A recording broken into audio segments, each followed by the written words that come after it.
Bonjour à tous. Aujourd'hui, j'ai l'immense plaisir de rencontrer Sylvain Legendre. Pour ceux qui ne le connaissent pas, Sylvain est l'une des figures les plus reconnues de la pêche en France et notamment de la pêche au leurre. Fondateur de l'une des boutiques de pêche qui a le vent en poupe et designer de nombreux leurres, Sylvain nous parle de tout son parcours, de ses conseils techniques et nous réserve une grande surprise à la fin de cet épisode. C'est parti. Pas mal de monde te connaît dans la pêche, mais est-ce que pour commencer, tu peux te présenter, nous dire qui tu es? Écoute, c'est une longue histoire la pêche. Ça a démarré quand j'étais tout gosse, sans qu'il y ait pour autant quelqu'un qui pêche dans ma famille. J'en ai fait mon métier dès le départ, parce que j'ai fait des études dans l'hydro, géologie, l'environnement, etc., que j'ai jamais mis à profit. Je suis rentré directement comme commercial à l'époque chez Mitchell, enfin chez Pure Fishing. Et puis, j'ai fait 5 6 ans de commercial et puis je suis devenu ensuite chef de produit, chef de marque, etc. Et puis, donc, je suis resté une quinzaine d'années chez Pure Fishing. Mhm. En parallèle, je faisais les compétitions de carnassier, etc. Et puis, j'en ai eu un peu marre. J'ai démissionné pour faire la même chose chez Fox D'accord. à Londres. J'y suis resté 2 ans. Et je suis parti à nouveau pour créer ma propre boîte, qui est un site de vente en ligne spécialisé qui s'appelle Fish and Chip. Ouais, qu'on connaît, qu'on voit sur le t-shirt. Voilà. Et Ouais. ok, tu as aussi un passé de compétiteur que certains connaissent, d'autres peut-être moins, et Ouais. Alors, aussi j'ai- d'influenceur. Enfin, en tout cas, on te voit pas mal sur YouTube, etc. Est-ce que tu peux nous dire un peu plus sur tout ça? écoute, j'ai commencé la compétition par la pêche au cou. D'accord. Il y a bien, bien longtemps, puisque j'étais en junior à l'époque. Donc, t'imagines, avec mes 48 ans, que c'était pas hier. Et puis, j'ai commencé la compète carnassier un peu avant 2000. Euh, et puis, vers 2006, je crois, j'ai formé un binôme avec mon pote Gaël. Et c'est là qu'on a commencé à gagner pas mal. Mhm. Voilà, et donc on s'est fait connaître comme ça. On a fait à l'époque un circuit qui s'appelait la FCPL qu'on a gagné quelques fois. Ensuite, il y a eu le championnat de France là, de la FFPS qu'on a gagné également. Et puis, on a fait 2 championnats du monde, un black bass et un carnassier en bateau, desquels on a ramené 3 médailles. Ok, chouette. Voilà. Et comment t'es passé de la pêche au cou à la pêche au leurre ou au Alors, carnassier? moi, j'ai toujours tout pêché, hein. Alors là, je pêche plus au coup maintenant, mais je veux dire, à l'époque où je pêchais au coup, je pêchais aussi la truite et le carnassier. D'accord. Je crois que la truite, c'est ce que j'ai finalement pêché de A à Z, puisque je la pêchais d'entrée et puis je la pêche encore. Mhm. Euh, pour ça, il faut être compétiteur. Moi, je le suis quand même. À la pêche au cou, ça marchait plutôt bien. J'étais dans des bonnes équipes, j'ai fait des bons trucs. Et puis, en parallèle, je pêchais quand même beaucoup le carnassier. D'accord. Donc, tout naturellement, on en est venu à se dire que, bah, tiens, on va s'inscrire dans une compète carnassier. Et puis voilà, ça s'est fait comme ça. La première année, je crois qu'on a fait genre, je vais pas te dire de bêtises, mais je crois que c'était 10 compètes, on a dû en gagner 7, un truc comme ça. Donc on a démarré, on a démarré plein pot, quoi. Voilà. Et justement, tu as pas mal de succès dans tes vidéos. On te voit aussi pêcher dans plein d'univers, plein d'endroits différents, plein de régions, etc. Comment on fait pour être performant dans différents milieux? Parce qu'il y a beaucoup de gens qui sont très forts, entre guillemets, dans leur jardin, puisque tu connais les spécificités de ton spot. Mais réitérer ça sur passer d'un lac à la rivière, de la rivière au fleuve, de là, je sais pas, de la Savoie, la Normandie ou l'Alsace, comment tu fais pour être performant à chaque fois? Alors déjà, il faut avoir été confronté à plein de milieux différents. Nous, Mhm. ça a été le cas avec la compétition de manière forcée, tu vois, où à l'époque, on avait 10, 12, 14 compètes dans l'année et à chaque fois aux 4 coins de la France. Et du coup, tu vois pas mal de biotopes, pas mal de conditions à des saisons différentes, etc. Donc, tu engranges un petit peu de l'expérience et une manière de voir la pêche. Le tout sur des milieux que tu connais pas, il faut juste Alors ça arrive de passer complètement à côté, hein, évidemment, et ça arrive encore et ça arrivera toujours parce qu'il y a des spécificités. Mais d'une manière générale, si tu gardes un esprit un peu ouvert, que tu te sers en partie de ta mémoire et en partie de tes observations, qui sont liées aux conditions météo, à l'espèce que tu recherches, à la saison, à plein de choses comme ça, tu arrives à imbriquer un peu les pièces du puzzle et normalement à être pas trop à côté de la plaque. Ok. Et d'un point de vue stratégie, j'ai parlé à Tanguy il y a quelques jours qui m'expliquait la répartition à deux sur le bateau. Comment vous organisiez justement pour performer? Est-ce qu'il y en a un qui est spécialisé sur une espèce, une technique? C'est quoi votre stratégie là-dessus? Nous, c'était beaucoup la polyvalence. Alors déjà, à l'époque, j'étais le seul à avoir un bateau, à avoir le permis bateau. Donc en fait, je venais avec le bateau et je le conduisais. Et Gaël attrapait des poissons. Non, non, on en a En fait, c'est ça qui est très, très bien, c'est que lycée, sur toutes ces années, je pense qu'on a attrapé à peu près le même nombre de poissons en compète. Euh, à, à de rares exceptions près, il y a eu des compètes où lui n'a absolument rien attrapé, il y a eu des compètes où moi, je n'ai absolument rien attrapé. Donc en fait, on est tous les deux relativement polyvalents. Euh, Avec une petite différence quand même, c'est que moi je cherche moins que lui. Je me raccroche plus à des valeurs sûres et j'essaie de faire bien ce que je sais faire. D'accord, Et Gaël a souvent été un peu plus moteur dans les essais, tu vois, d'accord, à essayer des trucs qui sortaient un peu de la logique. ok, Et parfois ça a marché. Pas toujours, d'accord, mais parfois. Ouais. ok. T'as un Et exemple puis, justement de test successful comme ça? ouais, il m'avait sorti un espèce de poisson nageur dégueulasse. C'était une compétition à Lacanau, D'accord, euh, qui était très dur. Il se prenait pas grand-chose et il m'avait rentré un ou deux brochets avec un truc que j'aurais pas accroché au bout. Voilà. d'accord, Donc, tu vois, on a dans nos boîtes à outils des trucs de confiance, etc. Moi, je vais en priorité taper là-dedans. d'accord, Alors, pas de manière aléatoire, c'est pas parce que j'ai confiance dans un leurre que je vais l'utiliser systématiquement, mais s'il cadre avec ce qu'on pense être la pêche, ben, je vais me réfugier derrière ça, je vais le tenir un bon moment, etc. Alors que lui va essayer des trucs qui n'ont bah, sur le papier ni queue ni tête, mais il fait pas ça pour rien, donc tu vois, il y a une idée derrière la tête en général. d'accord, ok, Donc, c'est un mélange un petit peu de alors, il y a un truc quand même important, c'est que on avait 100% confiance en l'autre. C'est-à-dire que s'il y en a un qui essaye un truc, l'autre le raye de sa carte tout de suite. On pêchait d'accord, très très rarement avec la même chose au même moment. ok, Il faut vraiment avoir trouvé le truc, hein. En général, il y en a un qui fait un truc, même si ça marche, l'autre essaie de faire de tourner autour de ce truc-là pour creuser et trouver quelque chose qui peut-être va marcher encore mieux. ok, Et du coup, en se faisant cette confiance absolue, ça permet d'avancer beaucoup plus vite dans ton raisonnement à toi. Parce que si l'autre l'a essayé, si je savais que, enfin, si Gaël essayait un truc et que ça fonctionnait pas, c'est pas moi en l'essayant qui allait faire la diff, tu vois, et réciproquement. ok, Donc, on avait fort confiance l'un en l'autre dans les essais qu'on pouvait faire, l'un et l'autre. ok, Donc, ça a permis cette complément, enfin, c'est pas de la complémentarité, c'est de la confiance et un vrai truc d'équipe, quoi. ok. Donc vous étiez deux et vous passiez toute la palette d'options qui vous paraissaient de la plus Ouais, en plausible à la général, moins plausible. ouais, en général, on essayait de faire ça, ouais.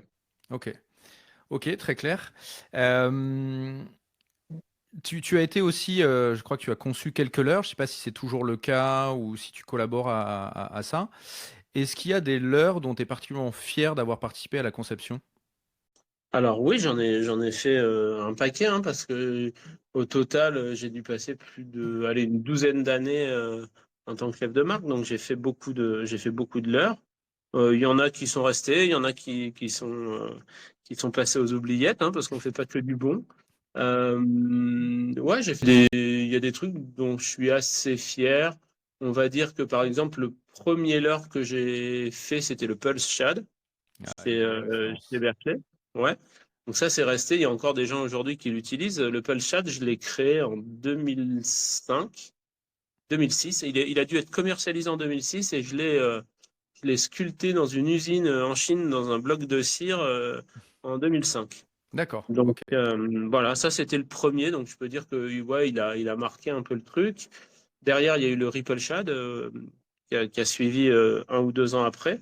Ça, c'était des gros succès et partout où je suis allé, aux US, je sais pas, dans plein de pays, il y avait des Ripple Shad partout. D'accord, Donc ça, ok. c'est toujours un truc, un moment sympa de voir que outre-Atlantique, par exemple, tu rentres dans le magasin de pêche, paf, il y a des Ripple Shad pour pêcher le walleye. Hmm. C'est toujours cool, ouais. Ça, pour prendre un truc un peu plus récent chez Fox, j'ai fait le Slick Shad, par exemple, qui est devenu une belle référence pour le sand, qui est Ok. un gros leurre de confiance pour moi. J'ai fait les chatters, par exemple, qui ont très très bien marché. Enfin, voilà, je peux continuer. Il y a eu vraiment beaucoup de choses, quoi. Ok, donc tu participes encore à la conception. Aujourd'hui, tu as ce double rôle, chef Bon. d'entreprise d'une boutique et Aujourd'hui, ouais, moi je reste, je suis plus employé par Fox évidemment, je suis consultant hmm, et j'ai dans 3 réunions produits dans l'année d'accord. où on se met autour de la table, je donne mes idées, entre-temps ils travaillent, la réunion d'après je vois des protos, celle encore après j'ai des échantillons, je les teste, je les valide ou pas.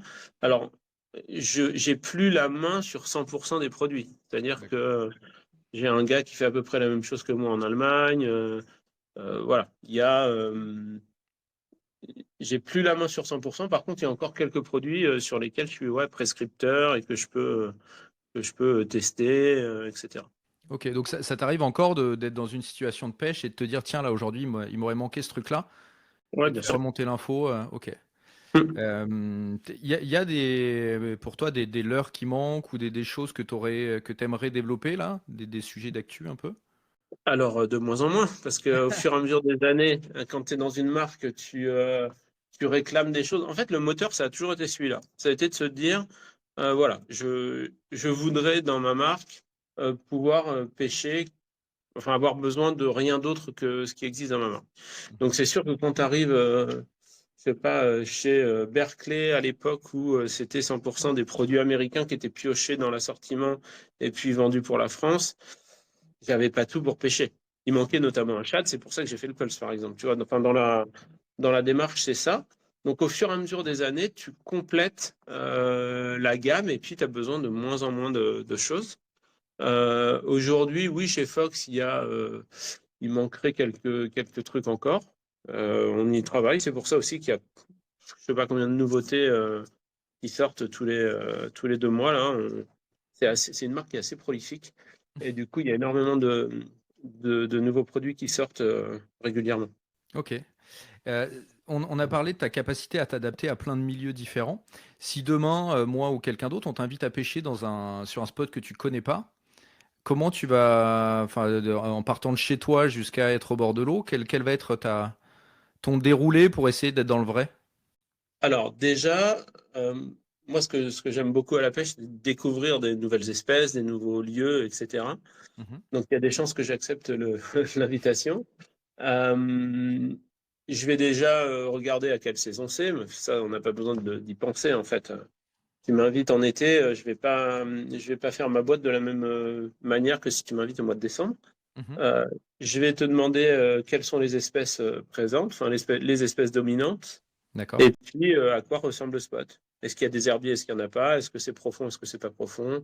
Est-ce que c'est un lac ou une rivière? Enfin voilà, j'essaie de poser déjà de tirer les grandes lignes du truc. Et effectivement, si c'est, je sais pas moi, une rivière envahie d'herbe avec des black bass, par exemple, ou des chevennes, bah, je vais pas prendre la même chose que si c'est une gravière profonde où il y a que des perches. Mhm. Donc, c'est le type de lieu, l'espèce dominante ou l'espèce qu'on a envie de pêcher et la saison qui vont nous emmener sur la piste, en fait. Ok. Euh, tu as dit tout à l'heure que tu étais un pêcheur passe-partout. J'ai quand même l'impression que tu es très orienté brochet, peut-être perche aussi. Est-ce que je me trompe? Oui, Ok. oui, oui. Moi, j'ai une étiquette de pêcheur de brochet qui me suit depuis longtemps. Euh, ça, ça a fortement été développé à cause d'un gros brochet que j'ai pris au lac d'Annecy il y a, je sais pas combien il y a 15 ans là. Mhm. Et du coup, j'ai eu beaucoup cette étiquette. Alors, j'aime bien pêcher les brochets, hein, mais je prends tout autant de plaisir. Tu vois, ce matin, avant d'aller travailler, je suis allé pêcher les perches en surface. Je prends énormément de plaisir à pêcher la truite sous toutes ses formes, avec toutes les techniques. Ouais, J'adore la pêche en mer, j'adore l'exo. d'accord. Franchement, si tu me dis demain, tu prends plus de brochets et tu dois prendre des autres espèces, c'est Ce OK. sera un Très manque. bien. Ok. Non. Je te dis ça à la fois parce que ça fait un paquet de temps que je te suis et on voit beaucoup de brochets. Et puis j'ai fait l'exercice d'aller sur les IA, ChatGPT, etc., voir ce qu'ils me disent sur toi. Et Ah ouais. ouais, tu ressors comme un pêcheur de brochets au shad, spécialisé dans les grands lacs alpins. C'est vraiment le truc Alors, qui te colle. il y a une partie de vérité dans le sens où moi, quand je suis arrivé dans la région des lacs alpins, la pêche au leurre était pas du tout répandue. Ça pêchait le brochet à la traîne. Euh, Ça a commencé, si mes souvenirs sont bons, avec les premières compètes sur le lac du Bourget, Mhm, où tout le monde, enfin où beaucoup de monde quand même pêchait au crankbait ou des choses comme ça, en fait. mhm. La pêche au shad était absolument pas répandue. C'était déjà populaire pour le sandre et ça l'était pas encore pour le brochet. Ok. Quand on est arrivé là-dessus, on a essayé avec nos shads à cendre, avec nos boîtes de shads pré-montées pour la verticale, tout simplement, hein. Donc avec des têtes de 20 grammes et des shads. Et là, miracle, on s'est mis à enfiler des brochets comme des perles. Et c'est parti de ça. Moi, je suis arrivé donc ensuite à Annecy en 2005. Il n'y avait pas de pêche au leurre. Enfin, il y avait quelques mecs à la traîne, mais ça pêchait pas au leurre. Ensuite, j'ai découvert le Léman en 2006, je crois.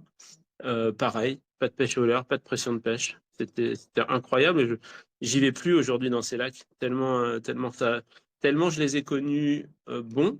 Alors, Ouais. avec pas autant de gros poissons que les jeunes guides là, qui font du live et autres, qui réussissent des scores incroyables de brochet. Moi, je pêchais juste les cassures en linéaire classiquement, tu vois.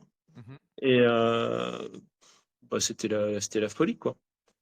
Au coup du soir, on pouvait prendre 40 poissons. Je quittais le travail à 16 h ou 17 h. À 18 j'étais sur l'eau. À 21 h j'avais 30, 35, 40 poissons. C'était incroyable. Ok. Voilà. Ok, Donc, ça, ça doit. c'est peut-être ça que l'IA a retenu de moi.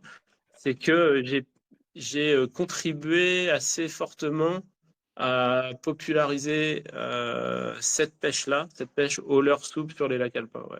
Ok. Comment tu gères une journée sans touche? Difficilement, hein. Moi, j'aime bien prendre des touches à la pêche. J'y vais, je vais jamais à la pêche pour attraper un gros poisson. Ça D'accord. m'intéresse pas trop. J'ai jamais couru après les poissons les plus gros possibles. Ça peut paraître un peu à contre-courant parce qu'aujourd'hui, c'est vraiment, et par l'intermédiaire des réseaux, tu le vois, c'est la course aux gros poissons.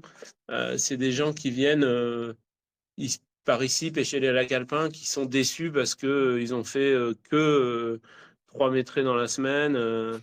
En fait, il y a une surenchère depuis quelques années qui m'agace un peu. Moi, je continue à prendre en photo des poissons de 85 parce que selon l'endroit, selon la technique, etc., bah, ça peut être un super poisson, un super coup de ligne. Si tu me donnes le choix entre 8 poissons de 70-80 ou un de 105, je prends le nombre Ok. directement. Ouais. D'accord. Donc Ok. une journée sans touche, je le vis assez mal dans le sens où je vais pas pêcher du matin au soir pour prendre une touche et accepter le fait de ne pas l'avoir. Je vais au contraire essayer de faire des touches, même si c'est des poissons plus petits, bah, tu prends du matos plus fin et tu te fais plaisir quand même. Ok, donc tu vas Mhm. peut-être diminuer la taille de tes leurres, essayer Ah ouais, de j'essaie de prendre des cloisonner. poissons. Ouais.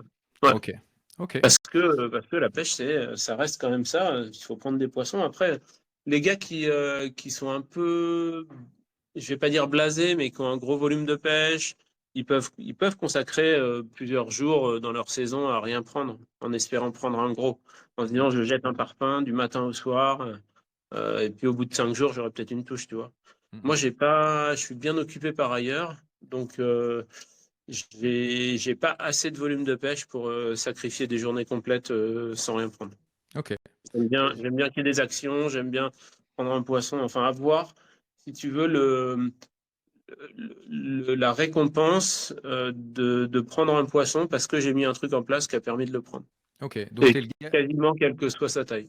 Ok, donc t'es le gars qui est capable en cours de session de switcher sur les perches parce que ça tape rien sur les Ouais, brochets. ouais, bien sûr, bien sûr. Ok. Ok.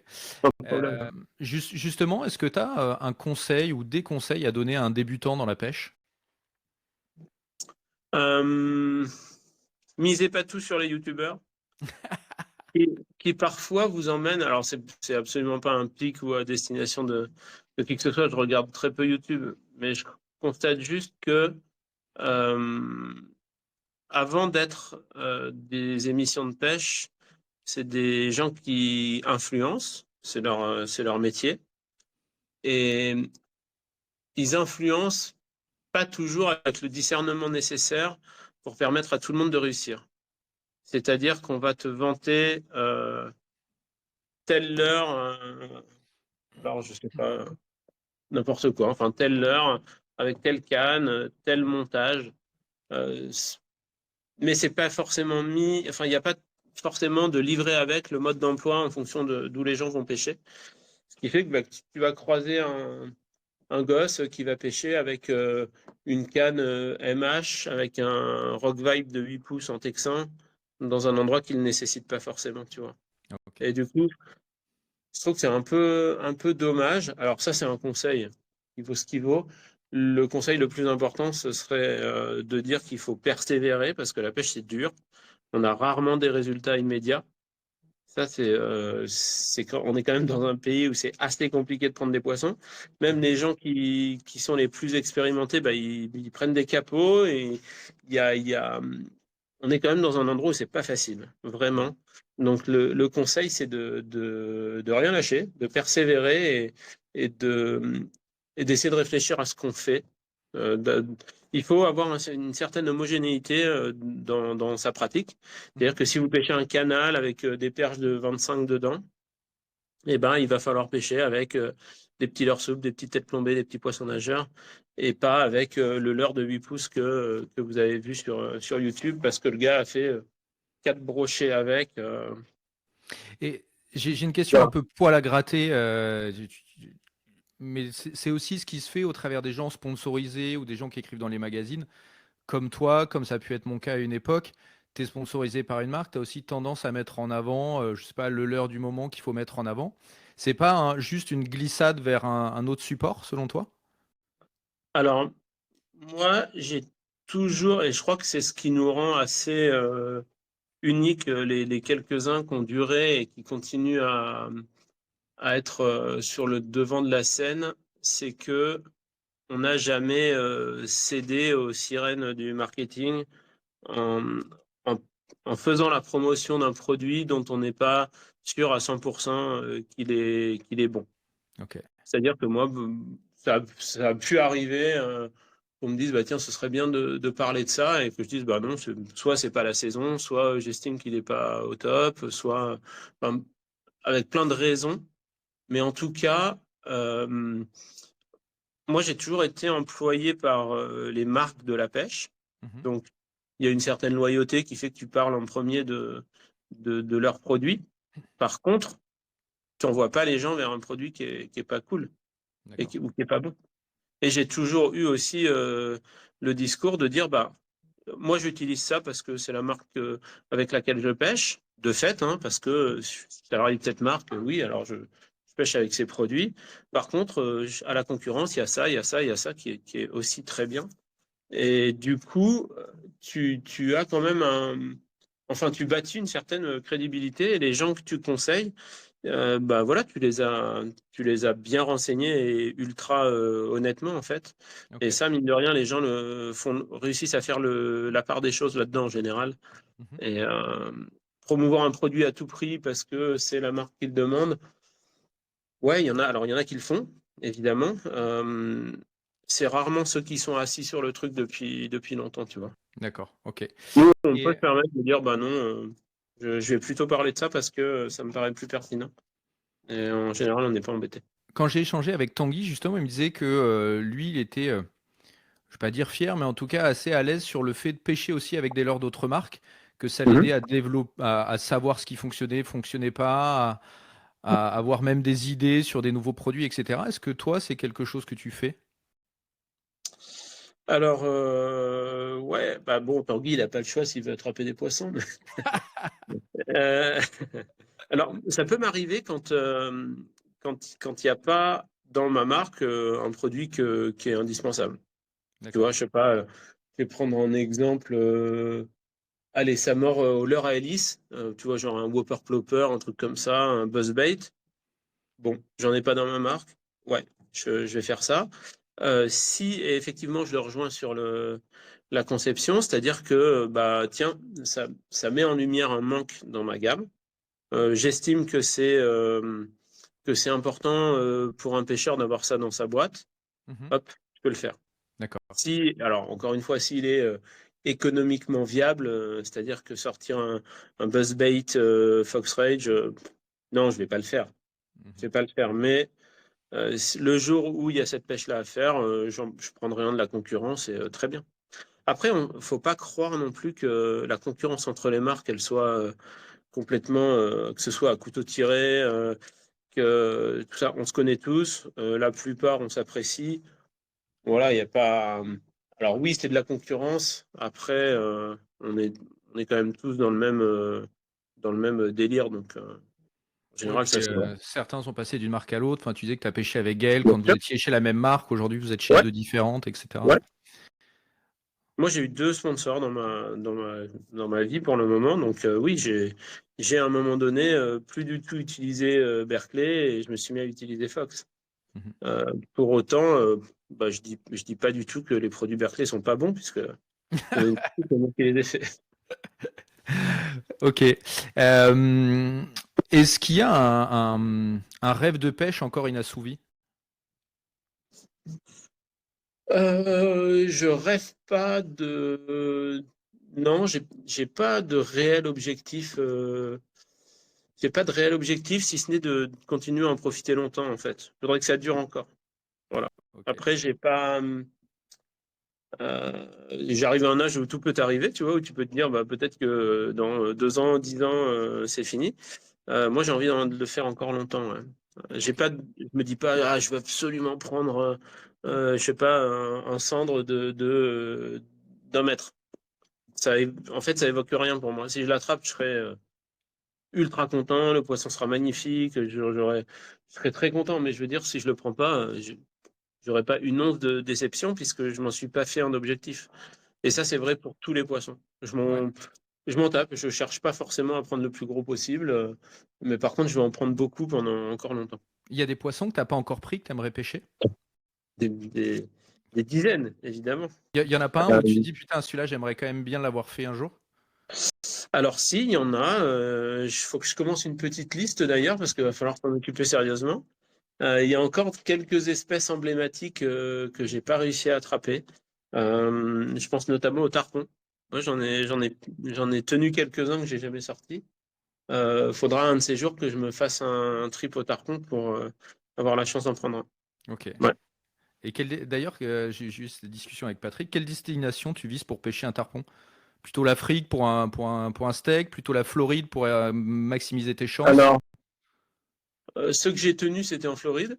Ouais. Un chez Patrick que j'ai perdu lamentablement avec un de ses leurres. J'en ai tenu deux énormes à Boca Grande en Floride il y a 20 ans. Pareil, perdu. Donc oui, j'ai tendance à dire Floride parce que j'y suis allé plusieurs fois. Je sais qu'il y en a pas mal. Ça paraît accessible. Après, je sais que les gros, ouais, ils sont au Gabon. Non, si je devais, un des trucs auxquels j'ai réfléchi récemment, si je devais aller pêcher des tarpons et aussi en même temps des grosses carpes rouges et des choses comme ça, c'est peut-être la Guyane. Ok. Ouais, parce Ok. que il y a de la quantité, il y a des gros. Ouais, ce serait peut-être là que j'irais. Ok. Et ça fait partie des questions que je pose à tout le monde. Quel est ton plus beau souvenir de pêche? Il y en a. J'ai pas de hiérarchie dedans. J'ai des super moments. J'ai des trucs. où le poisson est ordinaire, mais il est partagé avec un super pote. Je vais te sortir mon joker. Oh, t'as J'ai eu pas le des droit, t'as pas le trucs, droit. voilà. Même, t'as le droit à deux, allez, t'as le droit à deux. Allez, j'ai pas assez réfléchi. Je vais te sortir un truc incroyable qui m'est arrivé.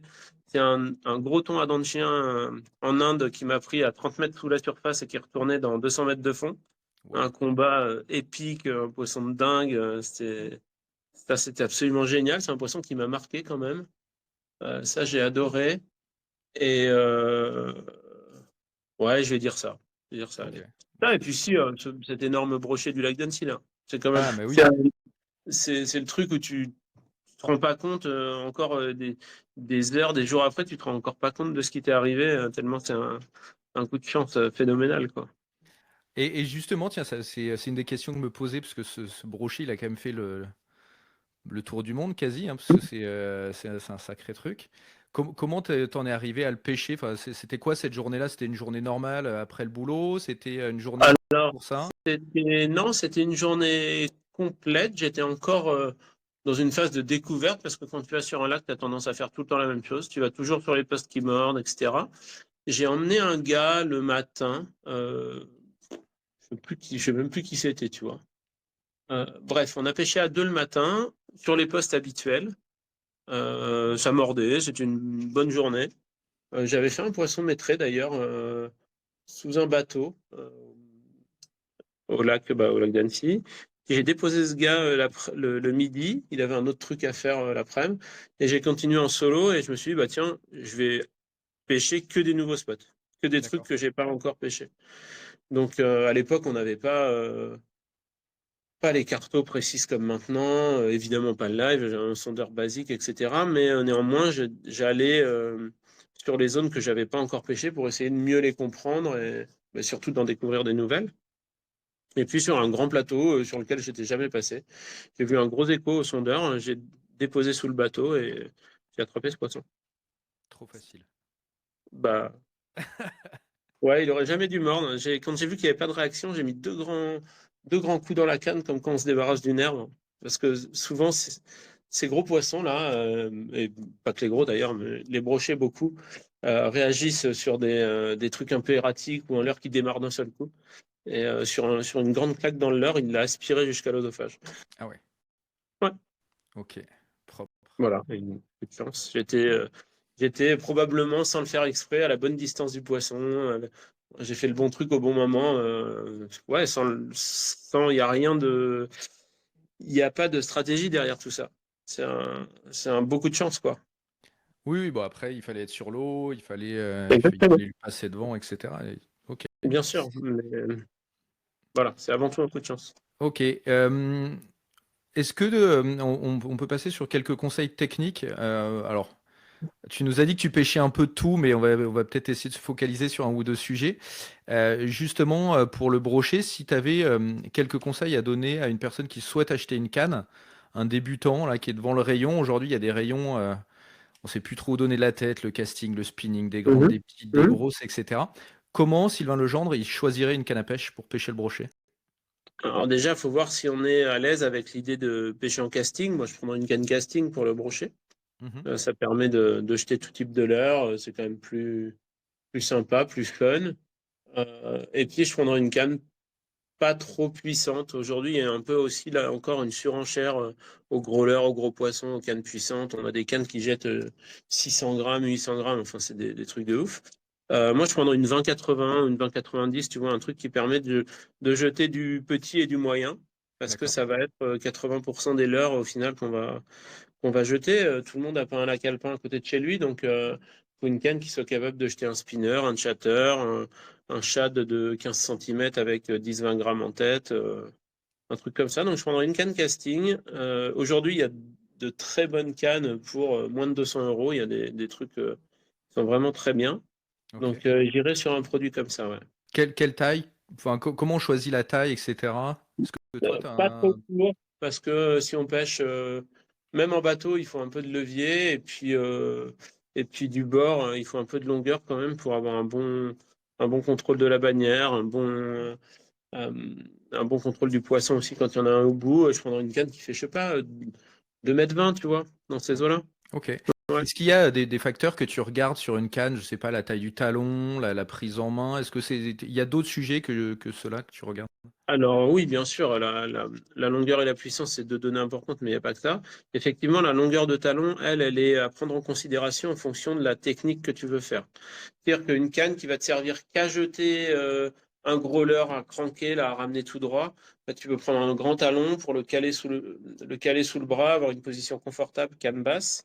Mhm. Euh, Au contraire, si cette canne est destinée à faire du jerkbait, par exemple, où tu vas avoir besoin de faire un mouvement du poignet, le talon décollé de l'avant-bras, avoir de la maniabilité, etc.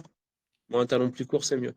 Ok. Donc, c'est vraiment la longueur du talon, c'est un truc très important parce que ça devient tout de suite handicapant quand c'est beaucoup trop long et tout de suite ça déséquilibre la canne quand c'est vraiment court. Donc, il faut garder en tête la technique qui va être utilisée, savoir déjà la position de la canne que tu vas avoir. Si c'est Mhm. un truc que tu vas avoir plutôt pointe vers le bas, auquel cas l'équilibre est quand même moins important que si c'est une canne que tu tiens pour pêcher en linéaire, par exemple au cendre, avec une position d'avant-bras vers le haut. Là, il faut que ce soit quand même équilibré, quoi. Parce que tu vas rapidement, ça va être rapidement inconfortable. Ouais, ok. Et comment tu constitues ta boîte de leurre autour de ça? Tu viens de choisir ta canne. Ouais. Qu'est-ce que tu mets dans la boîte que tu... Bah alors, tu m'as dit qu'on pêchait le brochet. Ouais. Euh, Bah, ça va dépendre énormément de l'endroit où je prévois d'aller pêcher les brochets. Ok.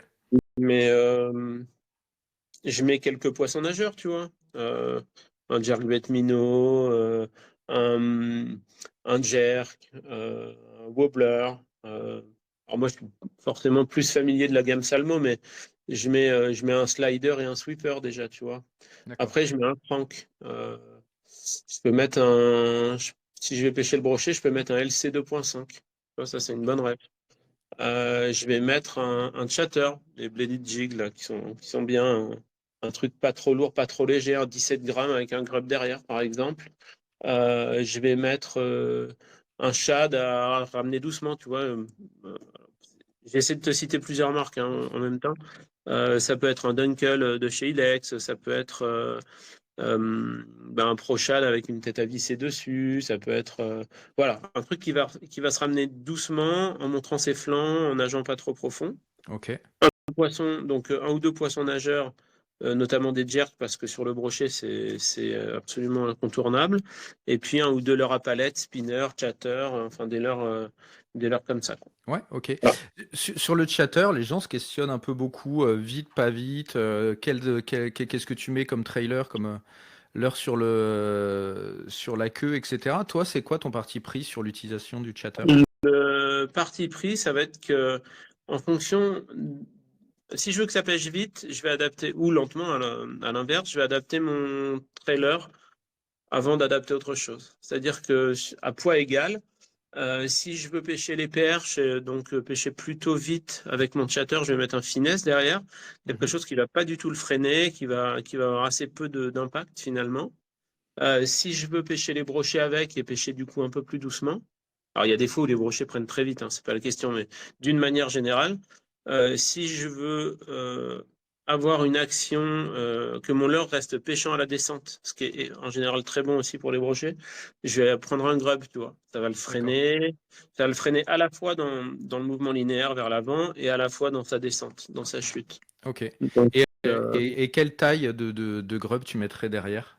En grub, si je veux vraiment obtenir un effet parachute là, à la descente ou que ça me freine suffisamment, je mets un pro grub en 12 centimètres.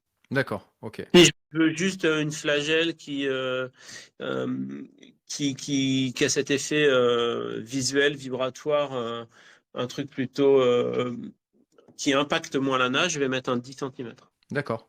Il y a Et pas mal de gens qui mettent aussi des X-Layer curly dessus. Ça ouais. va par exemple très bien sur un chatter, mais c'est à la fois souple et avec une faucille assez fine. Du coup, ça freine pas.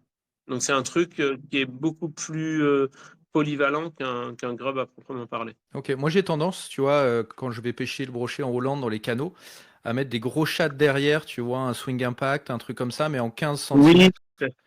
parce que toi, tu pêches les polders. Ouais. Du coup, c'est pas profond. Tu pêches 50 cm, 1 mètre d'eau. Et Tu très cherches avant vite, tout. très très Et vite. voilà, et tu cherches avant tout un truc qui tire dans la canne, qui va pas prendre beaucoup de profondeur d'un coup. Ouais, Donc là, ça, oui, ça a du sens. ok, Moi, j'utilise très rarement les shads sur les chatters. Mais, d'accord. mais pourquoi pas, hein. La Et preuve que les, ça marche. et les écrevisses? On a vu Tanguy Les faire une relisses, oui, par démonstration contre. complète là. Oui. Ça, je les utilise en trailer de chatter, notamment sur les perches, même les brochets, hein, mais les perches, ils sont bien sensibles aussi, ouais. D'accord. Et le bass, tu pêches un peu aussi au chatter? Ouais, alors moins, c'est peut-être un défaut, mais je le pêche un peu moins que les perches et le brochet, hein. Ouais, ok. C'est un poisson que tu traques un peu. Finalement, on a parlé beaucoup de perches, de sable. Ouais, traquer, c'est un grand mot. C'est un poisson que j'ai énormément pêché quand j'habitais à Toulouse parce que je pêchais énormément la rivière Lot, entre Temple et Sainte-Livrade, on va dire, même plus haut jusqu'à Villeneuve-sur-Lot. Donc ça, je le pêchais énormément. C'était mon poisson numéro un à l'époque, on va dire. Et Mhm. puis là, je suis dans une région où il y en a un petit peu moins. Enfin, non, on en a des très gros, mais ça réclame des efforts. Faut y aller en flotte tube. Et du coup, j'y vais pas beaucoup. Ok. Dans le choix du matériel, on n'est pas passé sur le moulinet. En casting, c'est un peu un casse-tête quand tu débutes. Moulinet Mhm. rond, low profile, les ratios, les freins, etc. Est-ce que tu peux nous éclairer sur le choix d'un bon moulinet casting, potentiellement pour la canne que tu évoquais, mais pas que? Ouais. Alors les profils ronds, déjà, c'est vraiment à réserver pour les cannes big bait. Euh, voilà, il y a des références, les Ryoga, les Calcutta, etc., qui sont des gros profils ronds. Ça va bien sur les grosses cannes où on a une prise en main d'un gros moulinet. Enfin, voilà. Le reste, dans 99% des cas, c'est des profils, des low profile, donc Mhm. des profils un peu ovoïdes, là. Ça tire mieux dans la main, c'est plus léger, c'est plus maniable, c'est beaucoup plus polyvalent. Donc, Ok. bâti classique, il y en a chez toutes les marques, hein. Il y a le Curado chez Shimano, il y en a plein, hein. Moi, je pêche uniquement avec du Lew's, mais il y en a plein dans toutes les marques. Il Ok. faut, je pense, dans le casting, même quand on commence, il faut mieux avoir une canne à 90 € et un bon moulinet que de mettre 200 balles dans la canne et d'avoir un mauvais moulin. Ok. Ce sera beaucoup plus évolutif si on a un bon moulinet dès le départ. Et les histoires de ratio, de freins, etc. Alors, ratio, moi, tu me posais la question du bass, ça me fait penser à ça. Il y a toujours les ayatollahs du bass qui considèrent qu'il faut un ratio de 5 pour faire du crankbait, etc. Moi, j'utilise que des ratios forts. Mon ratio de bass, ça doit être 7,5. Il suffit de mouliner moins vite, en fait.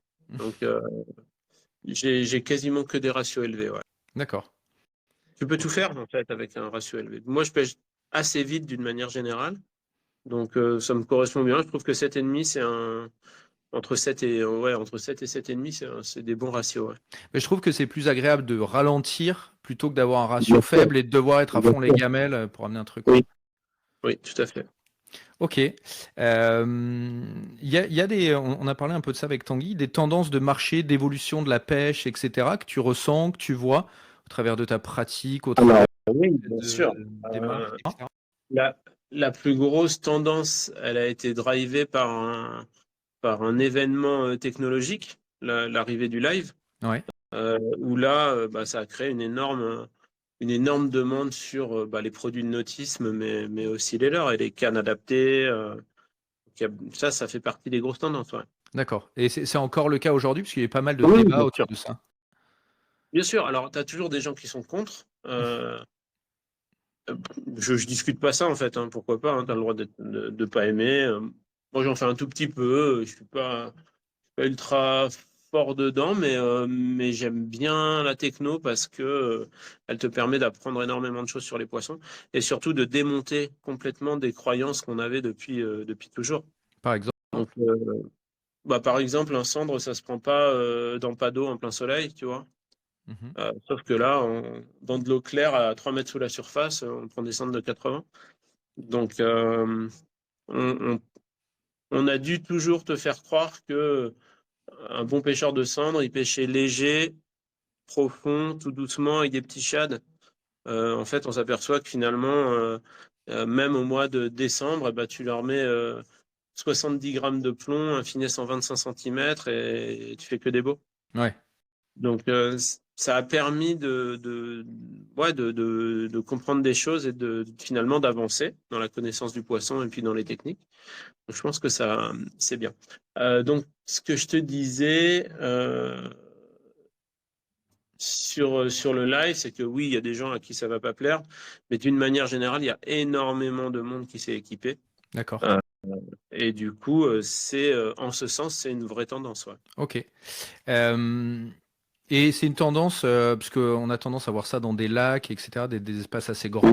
Pour toi, ça se fait aussi sur des rivières plus petites, ça a aussi du sens sur des univers plus restreints? Pour moi, le gros avantage, alors, quand on dit live, en fait, c'est la techno live, mais il y a le sharpshooting qui permet d'attaquer des poissons à distance, et il y a le down qui permet de voir réellement sous la sonde pour les pêches en verticale.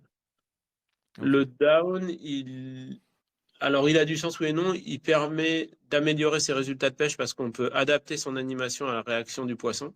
Ok. Il permet de pêcher plus juste parce que on s'accroche beaucoup moins. Tu vois l'obstacle, éventuellement tu passes par-dessus et tu laisses tomber derrière. Ça, c'est un truc qui te sauve pas mal de matos. Après, c'est pas une révolution pour autant. C'est-à-dire que les jours où tu fais ça, tu coupes le live. Si tu pêches avec le même leurre, dans la même profondeur, la même vitesse, tu auras des résultats qui seront assez proches. Ok. Ils seront peut-être un poil moins bons, mais qui seront assez proches. Le sharpshooting, par contre, c'est un truc que tu peux pas faire si tu n'as pas le live. Ok. C'est-à-dire que poncer un milieu énorme dans 40 mètres de fond avec des poissons suspendus 1 à 3 mètres, 1 à 8 mètres, 1 à 12 mètres, si tu dois pêcher ça en aveugle, c'est absolument impossible en fait. Ouais. Je connais deux, trois autistes là qui font ça depuis des années aveuglant, mais il faut être. Je sais pas comment ils font. Et ils le font encore aujourd'hui. C'est les frères Jacob d'ailleurs, Arnaud. Et à force de les appeler les Bogdanov, je sais plus les prénoms. Euh, et ils font ça, ils se mettent, j'ai toujours eu de l'admiration pour ces gars-là parce que ils posaient le cerveau, ils se mettent au milieu du lac à ramener des grands brochets de 18 à 4 mètres sous la surface en linéaire. Alors c'est de l'abnégation, c'est une approche à part entière. Mais bon, à D'accord. part des fous comme ça, c'est pas une pêche que tu peux faire. Le sharpshooting, ça se fait uniquement parce qu'il y a cette technologie-là, quoi. Ok. Bah, faudrait que tu me les Donc, présentes, que je puisse faire une interview aussi. avec plaisir, ils sont intéressants. Hein. C'est des gars qui, c'est des ponceurs, quoi. Tu vois, Ouais. et ils tombent des gros poissons. Ils ont un gros volume de pêche. Euh, Parce que le mec sait que il va être du premier jour de la crue du Rhône jusqu'au dernier jour de la crue. Il va être sur ses spots à cendres toute la journée. Et il D'accord. va, à un moment donné, tu peux être sûr qu'il va faire un parpaing, quoi. Mon frangin avait un co comme ça qui était capable de passer 3 heures sur un arbre à faire chaque branche une par une. Mhm. Ouais. Truc bien, bien mou, bien chiant. Moi, quand j'ai fait 2 fois au même endroit, c'est déjà une fois de trop, tu vois, je m'en vais. Et eux, c'est comme ça. C'est des mecs ils savent qu'à un moment donné, ça va rentrer. Et il y a quelques années, en région parisienne, j'avais pêché avec un sponsor de Mitchell à l'époque, qui s'appelait Guy Ferralta, que tu as peut-être connu. Oui, de nom, ouais. Un, un killer absolu. Il faisait pas du no-kill, hein, pas du tout. Mais par contre, alors on en dit ce qu'on en veut, il butait les poissons, etc. N'empêche que je pense que j'attraperai jamais un quart des gros poissons que ce type-là a attrapé. Mais c'était monstrueux la scène. Moi, j'ai fait des sorties de pêche. J'ai fait des coups du soir. Tu vois, tu parlais de ce que tu faisais au brochet. Moi, en 1 heure, je faisais 5 poissons. Il y en avait pas en dessous de 70. Je faisais des poissons de 80, 90 régulièrement. Enfin, c'est des trucs qui Et, voient moins, quoi. et Guy, il avait ce truc un peu à la Jacob Danoff, là, de dire, de se mettre sur un endroit parce qu'il sait qu'il va y avoir un passage. Il pouvait passer une journée complète acheté au même endroit. Oh Et là à un là. moment donné, en 15 minutes, il te tombait 3 parpaings de 90. Et là, le sol se dérobe sous tes pieds. Hein. C'est, Voilà, c'est un truc que moi je suis absolument pas capable de faire, que les frères Jacob savent faire à la perfection. Et c'est une approche qui est complètement différente. Ok. On pêche pas pour la même chose en fait, je Ouais. pense. Moi je Bah, pêche pour avoir des touches, eux ils pêchent pour prendre des gros. Et bah du coup ils en prennent beaucoup plus que moi, hein, et je suis absolument pas jaloux de ça, hein, et ça n'a rien à voir, hein. C'est juste que j'essaie juste d'expliquer que c'est des approches différentes. Moi, je suis absolument incapable d'avoir la volonté et l'abnégation de faire ce qu'ils font. ouais, c'est la même chose que de balancer des leurres de 40 cm toute une journée. Tu vois certaines vidéos de mecs sur le brochet là, Ouais. qui tabassent avec des trucs monstrueux. C'est Journée ça. doit être Alors, longue. eux, en plus, ils le font. C'est pire, parce que Vincent, c'est Vincent, je cherchais son nom. Vincent, il était capable de passer 6 jours de suite sur la même dérive, acheter le même leurre. Voilà. Et il y a par contre un jour dans la semaine, il faisait 320. Bon. Bon, bah, ok. Moi, je peux pas faire ça, quoi. Déjà, j'ai jamais 6 jours de suite pour aller à la pêche. Et lui, il dormait dans sa bagnole, il faisait des grandes journées du matin au soir sur la même dérive, acheter le même leurre. Je schématise, peut-être que 2 fois dans la journée, il essayait autre chose, mais il revenait toujours à son répliquant 23 là. Et du coup, ouais, moi, ça m'a toujours épaté ça. On lui posera la question quand Ouais, ouais, bien on le sûr, tu peux contacte. le contacter de ma part, c'est de gars cool. Et parmi les tendances, là tu parles d'une tendance qui est quand même maintenant bien ancrée. Est-ce qu'il y a des nouvelles tendances, je sais pas, sur une typologie de l'heure, tu vois, il y a eu le chatter à un moment donné. Est-ce que tu vois arriver des choses là qu'on voit pas encore trop? Pas nécessairement, ou en tout cas, il y a pas ça se ressent pas encore dans les ventes. D'accord. Voilà. Il y a rien, pour moi, rien qui sort réellement du lot en ce moment. Ok. Enfin, les Ok. pêcheurs de base vont te dire, ah, il y a le mid trolling, les pêches entre deux eaux, live, machin. Pas chez nous, pas Ouais, encore. Tanguy m'a parlé de ça. Il m'a parlé aussi Mm. du côté Ça m'étonne pas. petite marque de leurre, tu vois, qui vont faire spécialisé sur un shad, etc. Des trucs un peu garage made, tu vois. Alors toi, c'est moins ton segment puisque toi, tu as ta boutique, mais Ouais, peut-être qu'il en connaît. Moi, je connais aucun truc comme ça qui réellement sort du lot. Il y a des petites marques qui réussissent avec un ou deux produits, hein. Hmm. C'est le cas de Swimbait République, par exemple, qui a Ouais. un leurre, Ça a été bientôt le un cas de deuxième. fiche. Ça a été le cas de fiche Oui, aussi, hein. c'est le Black C'est Minnow. comme ça. Alors, Ouais. on peut presque dire que c'est encore le cas, hein, parce qu'ils doivent Ah faire oui. 80% de leur vente avec le Black Minnow. Euh, donc, des trucs comme ça, oui. Euh, Par contre, de là à dire que ça va être du garage made et que ça va connaître un hype pas possible, je suis pas sûr. D'accord. Hein. Ok. Ok, ok, très clair. Est-ce qu'il y a des sujets qu'on n'a pas abordés? Si, il y en a un autour de l'écologie appliquée à la pêche. Je parle pas de no-kill, etc., mais je parle des tendances, je sais pas, packaging, etc., constitution de l'heure. Est-ce que Mhm. là-dessus, tu vois des choses arriver? Est-ce qu'il y a des innovations?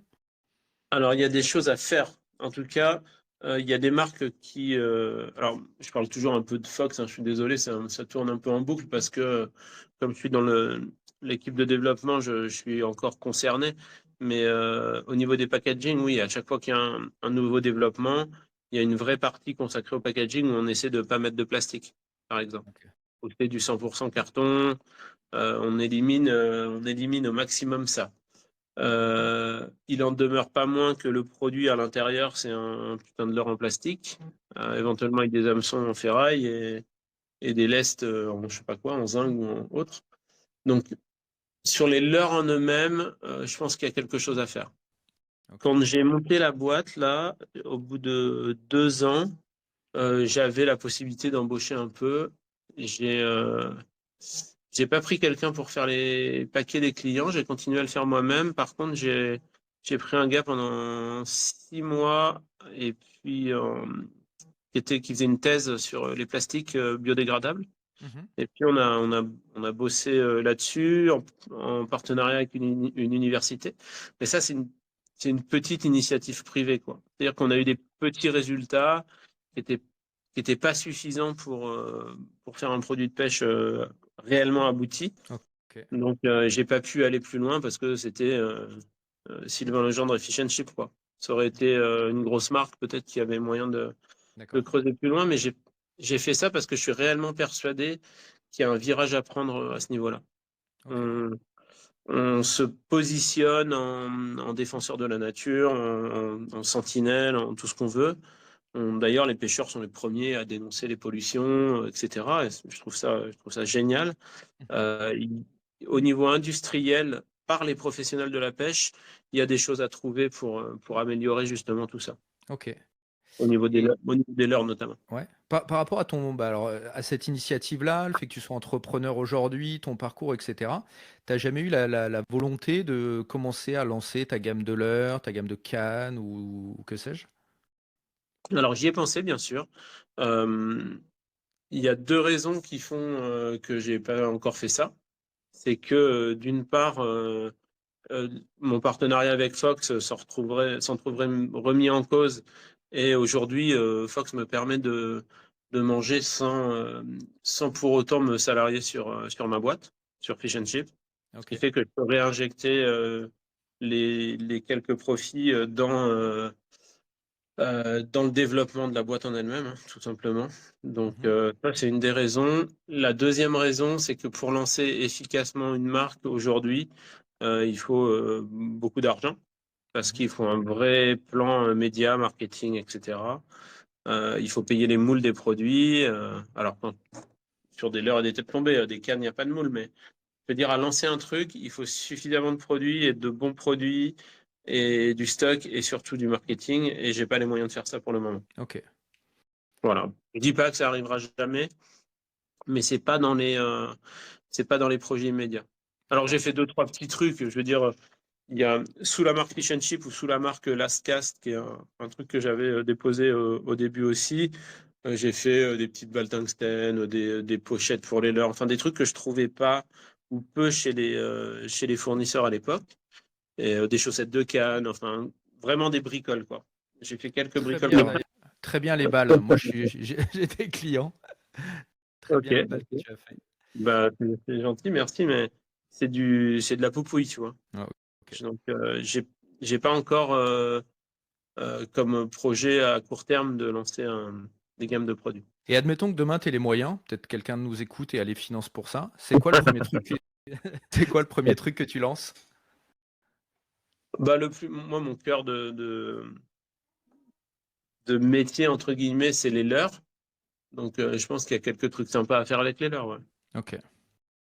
Voilà. Ok, super. Est-ce qu'il y a C'est un dur de faire sujet? la différence avec autre chose, en fait. Des cannes, tout le monde en fait, des plus ou moins bien, mais c'est assez difficile de faire la diff. Enfin, leurre, il y a tellement une part d'inconnu autour du leurre qui va où tu peux te persuader que ce truc est ultime et va t'apporter quelque chose par rapport à ce que tu as déjà dans ta boîte, qui fait que tu vas t'équiper. Ok. Et du coup, c'est le leurre qui est le marché le plus porteur pour ça, je pense. Ouais. Ok. Mais après, il y a de la profondeur de champ. Les cannes, globalement, tu peux vite faire un petit étalage, alors que les leurres, les shades, les finesses, les tailles, les couleurs, etc., c'est vraiment Ouais, des profondeurs ouais. de Et fou. puis, une, euh, une forme, une taille, c'est un moule. Mm. Donc, il faut aussi avoir les finances pour payer les moules. Si tu veux avoir des trucs nickel, avec des moules alu, une belle finition, etc., ça fait vite de l'argent au bout du compte. Ouais. Ok. Il y a une question qu'on t'a jamais posée à laquelle tu aurais aimé répondre? Oula. Euh, euh, Pas spécialement. Je veux bien répondre à toutes les questions qu'on me pose, mais je vais pas non plus en inventer, tu vois. Ok. Et pareil, pas un sujet que tu aurais aimé aborder. On a parlé d'écologie, de pêche, de brochet, de lac, etc. Est-ce qu'il y a Ouais, on a parlé d'un petit peu tout superficiellement. Il y a peut-être des grandes réflexions à mener sur l'avenir de la pêche en elle-même, tu vois, sur la manière dont le travail est fait pour les milieux, du volet peut-être politique de la pêche aussi, enfin pour la défense de nos intérêts en fait. Ok. pour la lutte contre d'autres grands business qui peuvent porter atteinte à la pêche. Tu Ouais. vois, je pense notamment à ce qui se passe là dans l'Est où les rivières sont en train de crever. Bon, voilà, il y a des sujets de fond ou sur la promotion de la pêche tout simplement, hein. Je pense qu'il y a des sujets de fond qui méritent d'être traités justement en profondeur. Et il y a Mais, un syndicat pour ça, justement, dans la pêche? des syndicats, non. Le groupement des industriels français, le GIFAP, là, c'est quand même à la base une association d'industriels qui devrait être en mesure de prendre des actions pour tout ça. Mhm. Bon, j'ai rien contre eux, mais je pense que ce volet-là, justement, en lien avec la protection du milieu, etc., alors même si c'est pas leur mission première, hein, je suis d'accord, mais surtout, ils y mettent pas les doigts, quoi. Ok, ouais. Je C'est pense qu'il y a... politique. Ouais, et je pense que... Alors, je crois que ça existe aux US, mais moi, ça me choquerait pas du tout que les gens qui vivent de la pêche, et notamment les grosses boîtes, les industriels, mais aussi nous, hein, en tant que distributeurs, ça me choquerait pas du tout qu'il y ait un pourcentage des bénéfices qui soient réinvestis à la fois dans la promotion pour faire tourner la machine et dans la protection. Ouais. Mais ce que disait Tanguy, en fait, qu'il y avait 1% qui était reversé aux US par tous les intervenants de la Tu vois, chaîne. Et je le savais pas, mais c'est là où je voulais en venir dans le fond, ouais, bien sûr. Et ok. les patrons de Tanguy, qui est dans une boîte plus grosse que Fish and Chip, euh, bah voilà, moi je trouverais ça complètement classe que ce soit. En fait, si tu veux, le seul moyen d'y arriver, c'est que ce soit imposé. Parce que 1%, c'est 1%, les mecs veulent rien lâcher. Mm. Euh, si j'avais un rêve dans la pêche, ce serait peut-être celui-là, tu vois, de faire en sorte de convaincre tous les acteurs, de reverser quelque chose pour que ça retourne dans le milieu et dans la promotion de la pêche. Ok. Ça me fait plaisir parce que c'est un truc qu'on maîtrise pas du tout, que les US font très bien. Mm, mm. Il y a qu'à voir d'ailleurs leur business pêche, comment ils se portent. Alors, moi, je suis peut-être un peu moins tourné vers les US que Tanguy parce que lui, il est à fond Yes. basse, compétition, machin. Mais néanmoins, j'y suis suffisamment allé pour voir que bah, les endroits se portent bien, la promotion de la pêche est liée, le business pêche, non seulement il se porte bien, mais en plus il se développe, ce qui n'est pas forcément le cas en France. Donc il y a forcément quelque chose à faire. Et à force de se regarder en chien de faïence, en se demandant qui souffre le moins, qui s'en tire le mieux, Mm.